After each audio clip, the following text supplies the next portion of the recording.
الحمد لله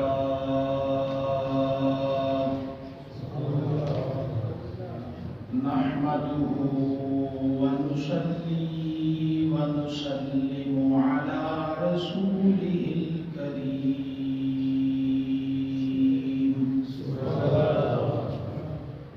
وعلى آله وأصحابه وأهل بيته أجمعين. أما بعد فأعوذ بالله من الشيطان الرجيم. بسم الله الرحمن الرحيم. يوم نحشر المتقين إلى الرحمن وفدا ونسوق المجرمين إلى جهنم وردا. صدق الله مولانا العظيم وبلغنا رسوله النبي الكريم الأمين. بڑی الصلاة والسلام عليك يا سيدي يا رسول الله. الصلاة والسلام عليك يا سيدي يا حبيب الله. الصلاة والسلام عليك يا سيد المرسلين وعلى آلك وأصحابك يا رحمة للعالمين.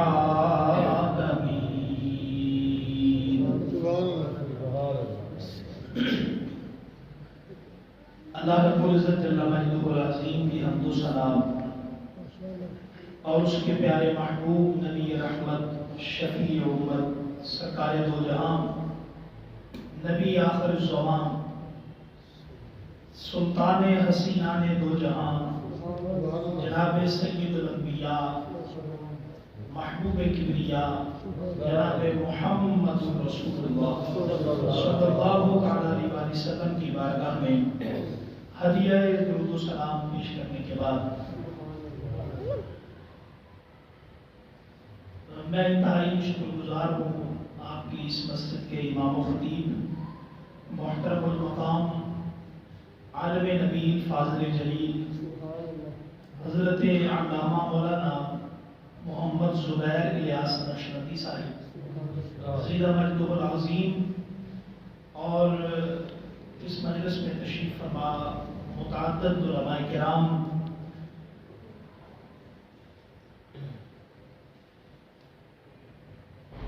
اور اس دعوت و اصلاح اور تربیتی نشست کے اور اس پروگرام کے نام سے منعقد کی جاتی اس محفل کے بانیان، منتظمین، معاونین، جتنے بھی احباب اس مسجد شریف سے کسی بھی حوالہ سے دعوت و اصلاح کے ان پروگرام میں شریک رہتے ہیں، تعاون کرتے رہتے ہیں، آپ سب کی خدمت میں میری طرف سے مبارکباد بھی اور محبتوں کا سلام بھی.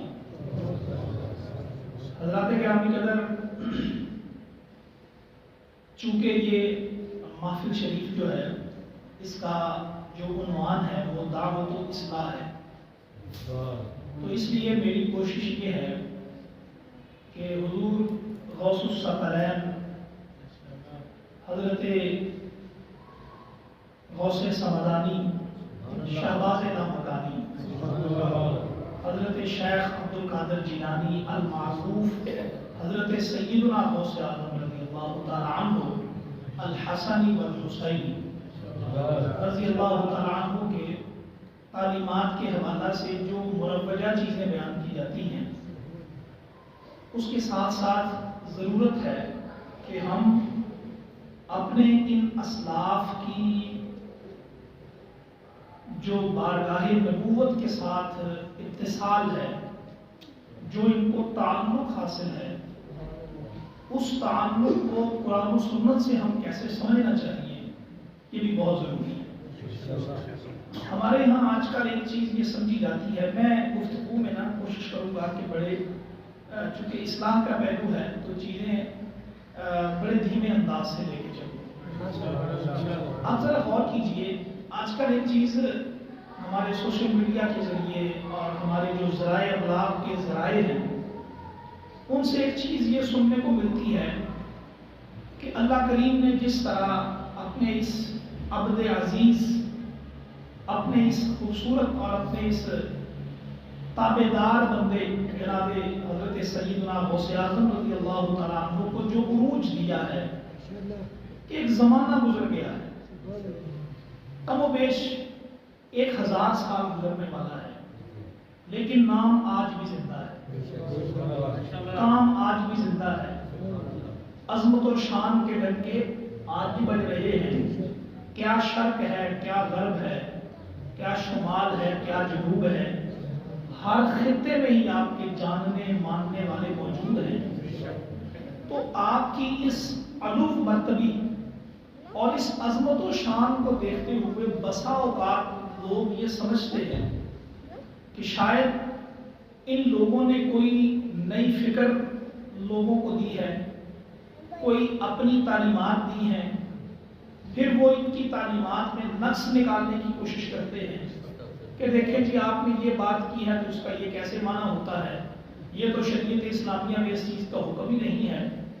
تو میں آج کی نشست میں ابتدائی طور پہ جو باتیں عرض کروں گا، اس میں پہلی بات یہ ہے کہ حضور سیدنا غوث اعظم رضی اللہ تعالیٰ عنہ آپ کے بشمول جتنے بھی اس قرۂ ارض پر اولیاء، عظماء، صلحاء تشریف لائے، یہ سارے وہ افراد تھے جنہوں نے کوئی اپنا دین بیان نہیں کیا، کوئی اپنی شریعت نئے سرے سے بیان نہیں کی، انہوں نے وہی سبق پڑھایا ہے جو جناب ابوبکر صدیق نے عطا فرمایا، انہوں نے وہی تعلیم دی ہے جو جناب سیدنا فاروق اعظم رضی اللہ تعالیٰ عنہ کے وجود مسعود اور آپ کے مبارک دور سے آتی ہے، وہی بیان کی ہے۔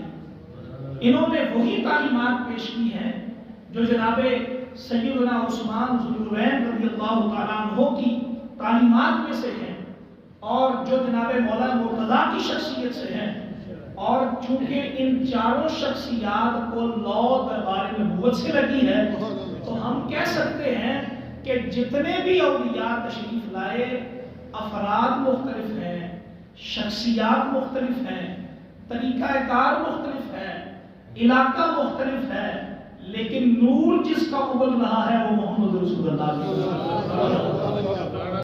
ان کی ذوات قدسیہ سے ظاہر ہو رہی ہے، وہ فیضان نبوت ہی ہے، وہ نبی پاک صلی اللہ علیہ وسلم کا ہی فیضان ہے۔ اس کو ہم کیسے مان سکتے ہیں؟ آج اسی چیز کو میں آپ کے سامنے رب کریم کے کلام مقدس سے بیان کرنا چاہتا ہوں۔ غور فرمائیے سورۃ الجمعہ، اللہ کریم ارشاد فرماتا ہے هُوَ الَّذِي بَعَثَ فِي الْأُمِّيِّينَ رَسُولًا مِّنْهُمْ يَتْلُو عَلَيْهِمْ آيَاتِهِ۔ اللہ وہ ہے جس نے اپنا عظمت و شان والا رسول بھیجا امیوں میں، ان ان پڑھوں میں، یعنی وہ جو مکے کے افراد، وہ مدینے کے افراد، وہ اصحاب کرام، اللہ فرماتا ہے میں نے اپنا رسول ان میں بھیجا۔ آگے رسول پاک صلی اللہ علیہ وسلم کی جو تعلیمات ہیں، آپ کے جو مناسب نبوت ہیں وہ بیان فرمائے، وہ کیا ہیں؟ سب سے پہلا یہ ہے، فرمایا یتلو علیہم آیاتہ، یہ جو عظمت و شان والا رسول میں نے بھیجا ہے، اس کے مناسب نبوت میں سے پہلا یہ ہے کہ یہ آیات اللہ کی ہیں، تلاوت یہ کر کے سکھاتا ہے۔ آیات اللہ کی ہیں، ان کو پڑھنا کیسے ہے یہ انداز میرا مدنی محبوب تجھ کو بتا دو۔ حضرات گرامی قدر، یہاں چھوٹی سی بات کر کے میں آگے بڑھوں گا۔ آپ دیکھیے کہ قرآن بزبان عربی یہ کس زبان سے آیا، کس دہن سے آیا؟ رسول پاک علیہ السلام کے دہن مبارک سے ہے، اور حدیث پاک بھی بزبان عربی دہن مصطفیٰ سے آتی ہے۔ میں چیلنج کرتا ہوں، مجھے بتاؤ کوئی شخص یہ ہمیں لائحہ عمل بتا دے، کوئی آلہ ایسا دنیا میں ایجاد ہوا ہو تو بتا دو، کوئی ٹیسٹر ایسا بتا دو جو یہ واضح کر سکے کہ دہن مصطفیٰ سے آنے والا یہ قرآن ہے اور یہ حدیث ہے۔ کوئی آلہ، کوئی ٹیسٹر، کوئی ایسی چیز جو چیک کر کے بتا سکے کہ دہن مصطفیٰ سے آنے والا یہ قرآن ہے، یہ حدیث ہے، یارو خدا کی عزت کی قسم ایسا کو آلہ ہے ہی نہیں۔ رب نے اس کے لیے فیصلہ کن شخصیت جس کو بنایا ہے وہ بھی اپنے محبوب کی ذات کو بنایا ہے۔ اے میرے محبوب تو ان کو بتا، یہ جو میں بول رہا ہوں یہ رب کا کلام ہے اور یہ محمد رسول اللہ کا کلام ہے۔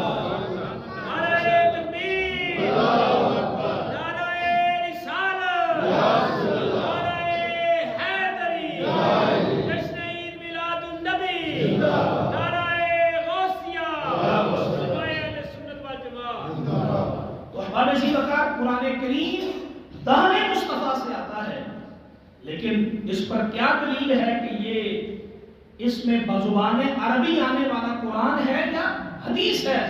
اس پر جو قول فیصل ہے وہ رسول پاک علیہ السلام کا اپنا ارشاد ہے کہ یہ قرآن ہے اور یہ کیا ہے؟ حدیث ہے۔ تو فرمایا یتلو علیہم آیاتہ، لوگوں میرے محبوب کی ایمانداری دیکھو، میرے محبوب کی ایمانداری دیکھو، میرے محبوب کا اپنے اس فرض کو، اس منصب نبوت کو نبھانے کا انداز دیکھو۔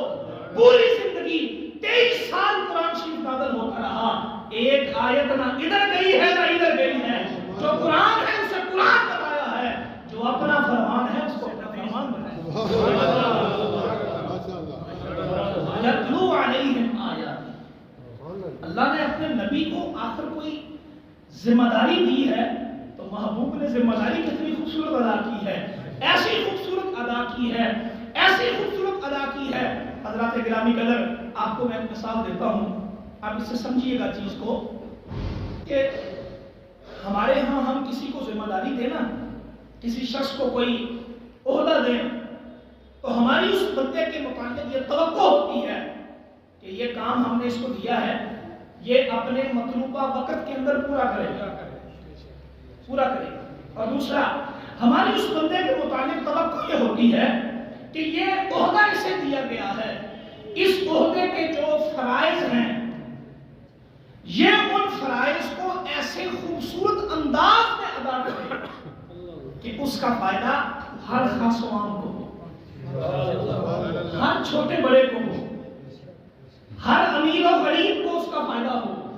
اگر وہ اس طرح اپنی ذمہ داری ادا کرے تو ہم کہتے ہیں کہ ذمہ داری اس کو دی تھی لیکن اس نے ڈیلیور کیا ہے، اس نے اپنی ذمہ داری کو کما حق ادا کیا ہے۔ حضرات گرامی قدر، اللہ کریم نے اپنے محبوب کریم علیہ السلام کو قرآن کریم پڑھانے کی ذمہ داری دی۔ یتلو علیہم آیاتہ، اے میرے محبوب تیرے مناسب نبوت میں سے ایک یہ ہے کہ تو میری آیات کی تلاوت کرے گا، اور رب کریم کے محبوب کریم علیہ السلام نے یہ ذمہ داری اس قدر احسن انداز میں، اس قدر خوبصورتی کے ساتھ، اس قدر ذمہ داری کے ساتھ ادا کی۔ آج آپ نے فزکس پڑھنی ہے نا تو بڑی بھاری فیس دے کے استاد ملے گا، ہے کہ نہیں؟ ایسے غریب کا بچہ فزکس نہیں پڑھ سکتا، غریب کا بچہ میتھمیٹکس نہیں پڑھ سکتا، غریب کا بچہ آرٹیفیشل انٹیلیجنس نہیں پڑھ سکتا، غریب کا بچہ روبوٹک سائنس نہیں پڑھ سکتا، لیکن خدا کی عزت کی قسم 1450 سال گزرنے والے ہیں، جو علم آج بھی مفت تقسیم ہو رہا ہے، یہ وہ علم ہے جو محبوب کریم علیہ السلام نے اپنی زبان مبارک سے جاری یتلو علیہم آیاتہ۔ تو ہم کہہ سکتے ہیں کہ اگر آج ہمیں دنیا میں بغیر معاوضے کے حافظ قرآن میسر آ جاتے ہیں، اگر ہمیں آج بغیر معاوضے کے ائمہ و خطبہ مل جاتے ہیں حضرات محترم، اس کی وجہ یہ ہے یہ سب فیضان محمد رسول اللہ کی ذات اگر شاہ فرمایا وَيُزَكِّيهِمْ، میرے محبوب کا دوسرا وصف یہ ہے، یہ تزکیہ فرماتے ہیں، یہ دلوں کو صاف کرتے ہیں، یہ تمہیں شرک سے پاک کرتے ہیں، کدورت سے پاک کرتے ہیں، تمہیں گناہوں سے پاک کرتے ہیں۔ یہ میرے محبوب کریم علیہ السلام کے تزکیہ یہ دوسرا منصب ہے۔ میں ان کی تفصیل میں جاؤں گا تو جو اصل مدعا ہے اس سے میں دور ہٹ جاؤں گا، میں ذرا جلدی نکل رہا ہوں۔ ان آیات پہ غور و فکر جو ہے وہ انشاءاللہ کبھی اللہ نے موقع دیا تو نشست میں کریں گے۔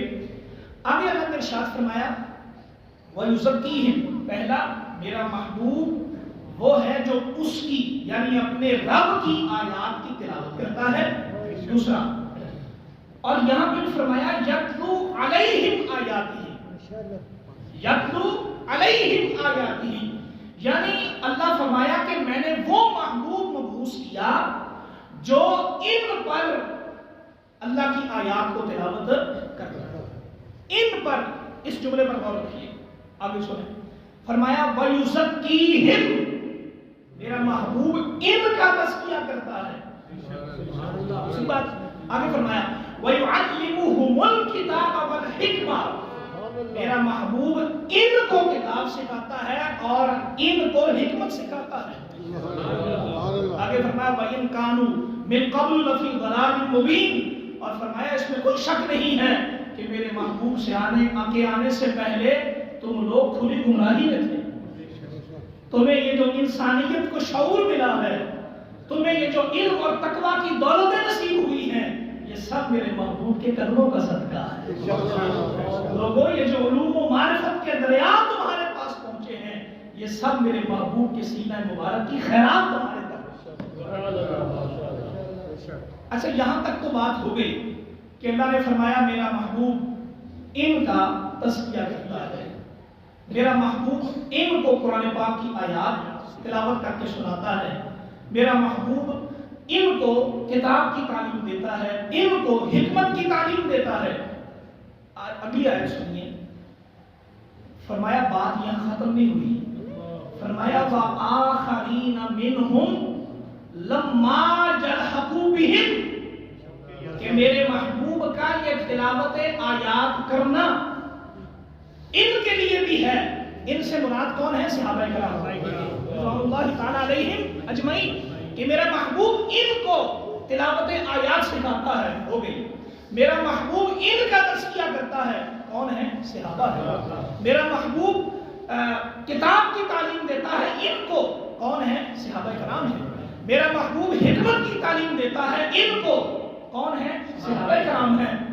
آگے اللہ نے فرمایا بات یہاں پہ ختم نہیں ہے، وَآخَرِينَ مِنْهُمْ لَمَّا يَلْحَقُوا بِهِمْ، میرے محبوب کی یہ ساری تعلیمات، یہ قرآن پاک کی تلاوت سکھانا، تزکیہ کرنا، کتاب و حکمت کی تعلیم دینا، یہ ان صحابہ کے ساتھ بھی ہے، اور فرمایا ان کے ساتھ بھی ہے جو ان کے بعد میں ہیں،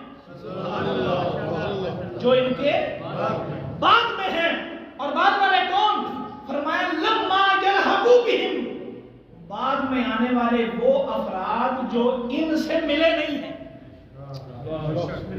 جو ان سے ملے نہیں ہیں، یعنی نبی پاک صلی اللہ علیہ وسلم کی امت کے وہ افراد جو ہیں تو آپ کی امت سے، آپ کے غلام، لیکن ان کی نبی پاک صلی اللہ علیہ وسلم کے ساتھ ملاقات نہیں ہے۔ وَآخَرِينَ مِنْهُمْ لَمَّا يَلْحَقُوا بِهِمْ، اللہ فرماتا ہے میرا محبوب کتاب و حکمت کی تعلیم دیتا ہے، تزکیہ کرتا ہے، قرآن پاک کی آیات سکھاتا ہے ان لوگوں کو جو میرے محبوب کے سامنے بیٹھے ہیں، اور جو سامنے نہیں بیٹھے، جو بعد میں آنے والے ہیں، ان تک بھی جو میرے محبوب کا فیضان پہنچ رہا ہے۔ یاد رکھو وہ کسی اور کا نہیں ہے، یہ سب خیرات مدنی تاجدار کی عطا۔ رسول پاک صلی اللہ علیہ وسلم آپ سے ہی، یعنی اگر دیکھا جائے تو بالواسطہ میں بلا واسطہ نہیں کہہ رہا، بالواسطہ ایک ذریعہ کے ساتھ۔ اللہ کریم نے فرما دیا وآخرین منہم لما یلحقوا بہم، یعنی وہ افراد جو بعد میں ہیں لیکن ان کی نبی علیہ السلام کے ساتھ ملاقات نہیں ہے۔ تو یاد رکھو میرے محبوب کا یہ جو کتاب و سنت کی تعلیم، تزکیے اور قرآن پاک کی آیات کی تعلیم کا فیضان ہے، یہ صرف ان کے دور کے لوگوں تک متصل نہیں ہے، صبح قیامت تک میرے محبوب کی امت میں سے جتنے بھی افراد آئیں گے، قرآن پڑھیں گے، تزکیہ کریں گے، کتاب و حکمت کی تعلیم دیں گے، وہ سب زبانیں تو ان کی ہوں گی، وجود تو ان کا ہوگا، دور تو ان کا ہوگا، لیکن ان کے اندر جس کا فیضان مل رہا ہوگا وہ محمد رسول اللہ کی تعلیم۔ تو ہم یہاں پہ یہ بات کہنے میں کوئی حرج نہیں ہے کہ وہ افراد جو نبی علیہ السلام سے ملے نہیں لیکن ان تک فیض نبوت پہنچا ہے، وہ افراد کون ہیں؟ تو ہمیں کہنے میں کوئی حرج نہیں ہے کہ وہ جناب خواجہ معین الدین چشتی جویری بھی ہو سکتا ہے، وہ شہنشاہ نقشبند بھی ہو سکتا ہے، وہ جناب والے قادریوں کے سردار حضرت شیخ عبد القادر جیلانی بھی ہو سکتے ہیں کہ جن تک محبوب کریم علیہ السلام کا فیضان جو ہے وہ واسطے کے ساتھ پہنچ رہا ہے۔ دوسری آیت سنیے، رب کریم نے ارشاد فرمایا یا ایھا النبی انا ارسلناک شاہدا ومبشرا ونذیرا وداعیا الی اللہ باذنہ وسراجا منیرا۔ پہلے جتنی بھی صفات ہیں اس پر میں گفتگو نہیں کروں گا، صرف آخری پر اللہ نے فرمایا میں نے اپنے محبوب کو سراج منیر بنایا ہے، یعنی ایسا چراغ کہ جو روشنی بانٹتا ہے، جو روشنی بانٹتا ہے۔ علم الکلام کے بہت بڑے امام حضرت امام فخر الدین رازی رحمۃ اللہ علیہ، آپ اپنی تفسیر مفاتیح الغیب میں فرماتے ہیں کہ رب کریم نے اپنے محبوب کو سراج منیر کیوں کہا؟ حالانکہ روشنی دیکھی جائے تو چراغ کی روشنی کی زیادہ نہیں ہوتی، روشنی تو سورج کی زیادہ ہے نا، چاند کی ہے۔ جس طرح چاند پوری رات کو روشن کرتا ہے، چراغ تو نہیں کرتا، لیکن اللہ کریم نے اپنے محبوب کو سراج کہا ہے، شمس نہیں کہا، قمر نہیں کہا۔ کہتے اس کی وجہ ہے، وہ وجہ یہ ہے کہ چراغ کے اندر یہ صلاحیت ہے کہ ایک دیا جلایا ہے نا تو آپ کوئی بھی دیا اس سے جلانا چاہیں تو وہ جل سکتا ہے۔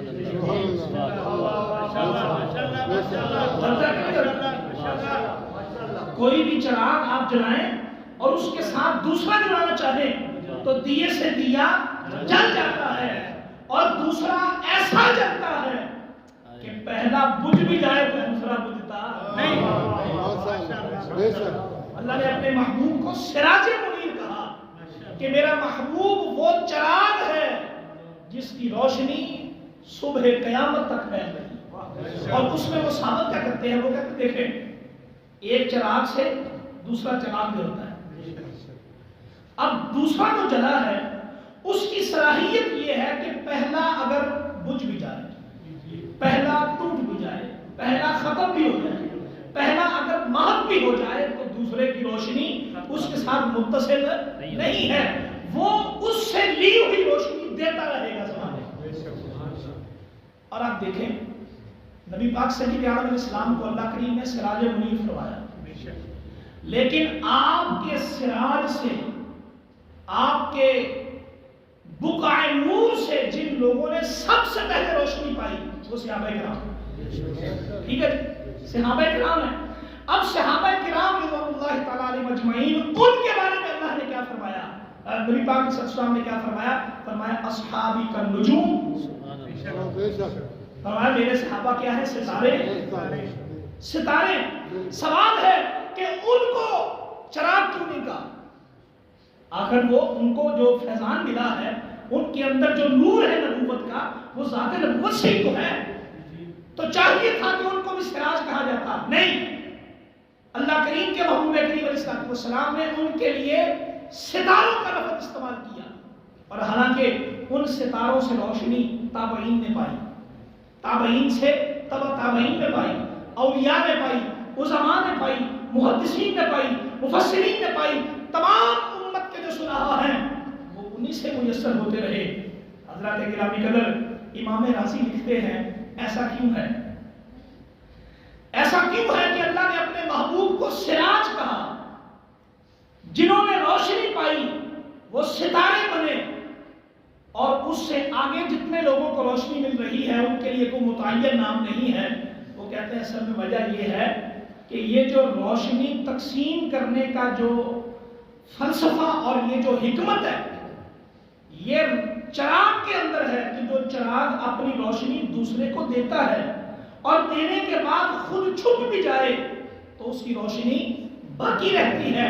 اور پھر صحابہ کرام نے جو آگے روشنی تقسیم فرمائی ہے ان کو چراغ اس لیے نہیں کہا تاکہ صبح قیامت تک جتنے لوگوں کو بھی نبی پاک علیہ الصلوۃ والسلام کے چراغ سے روشنی ملی ہے ان سب کی اپنی روشنی نہیں ہے، کسی کی بھی اپنی روشنی نہیں ہے، وہ سب چراغ چونکہ جلے نبی پاک علیہ الصلوۃ والسلام کی ذات سے ہیں، اس لیے گویا سب کے اندر جو روشنی موجود ہے وہ محمد رسول اللہ کی ذات کے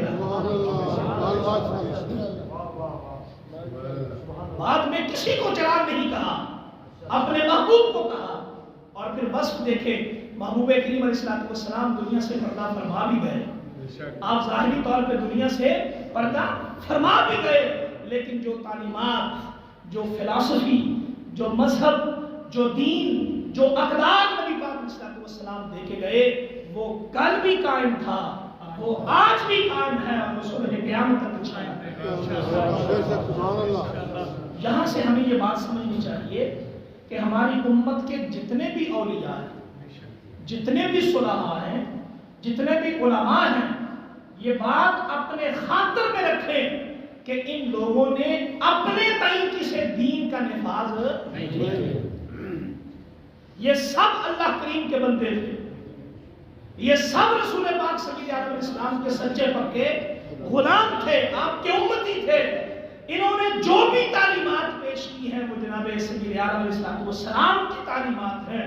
ہاں ان کا دور مختلف تھا، ان کا انداز مختلف تھا، ان کا طریقہ کار مختلف تھا، جس علاقے میں گئے اس علاقے کے لوگوں کا مزاج مختلف تھا، انہوں نے اس مزاج کے مطابق لوگوں کو دین کی تعلیم دی ہے، لیکن تعلیم وہی دی ہے جس کو محمد رسول اللہ نے جاری فرمایا۔ سبحان اللہ۔ اور ایک چیز اور یاد رکھیں، ہمارے بعض کرم فرما دوست یہ کہتے ہیں کہ دیکھیں جی ہم تو صرف نبی پاک علیہ الصلوۃ والسلام کو فالو کریں گے، ہمیں کسی اور کی ماننے کی ضرورت نہیں، ہم کسی بزرگ کو، کسی اللہ کے بندے کو، کسی ولی کو نہیں جانتے۔